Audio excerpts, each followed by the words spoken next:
Imagine getting shot because somebody didn't like the way you pronounced the word baseball. Welcome to Operation Grief, the single most unhinged identity crisis the Western Front ever experienced. By late 1944, Germany was on fumes. The Ardennes Offensive, which you probably know as the Battle of the Bulge, was a last desperate swing to punch through the Allied lines, split the American and British armies, and somehow force the war to end on Germany's terms. It was already a long shot.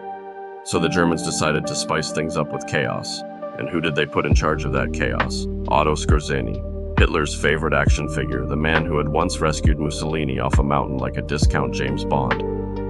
Skorzeny was given a weird mission: create a special unit made up of German soldiers who spoke English, dress them in captured American uniforms, give them stolen American jeeps, and send them behind U.S. lines during the offensive. Their goal wasn't big battles, it was small devilish nonsense: changing road signs, redirecting traffic, cutting phone lines, spreading fake orders, creating just enough confusion to slow down entire divisions. They were told to act American, walk American, swear American, even use American slang. And it worked, a little too well. Almost immediately, American troops realized something was wrong. Soldiers started asking each other weirdly specific questions. What's Babe Ruth's batting average? Who won last year's World Series?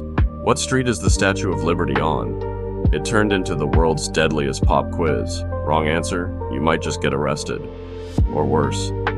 Roadblocks popped up everywhere. Innocent soldiers were detained because they didn't know the state capital of Montana fast enough. One commander was held at gunpoint for saying the Chicago Cubs instead of the White Sox. The paranoia spread faster than the operation itself. That's when the real damage became obvious. Grief didn't need to destroy bridges or blow up tanks. It made the Allies stop trusting themselves. And the wild part, the unit wasn't even that big. Only about 2,000 Germans were involved. Most of them barely spoke English. Some of the uniforms didn't even fit. A few were captured almost immediately. Yet an entire army started seeing ghosts in every jeep and every accent. Eventually, Skorzeny was captured. And in a twist no one saw coming, he was put on trial. Not for killing anyone, but for wearing American uniforms in combat. And he got away with it. He argued that the Allies had done the exact same thing in past wars.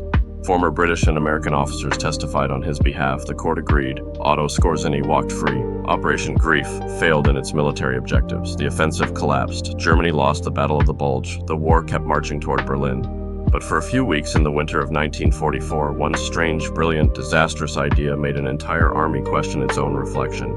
No bombs, no grand battle plan, just doubt, paranoia, and the quiet terror of wondering if the guy next to you was really on your side. And honestly, that's way more effective than any explosion.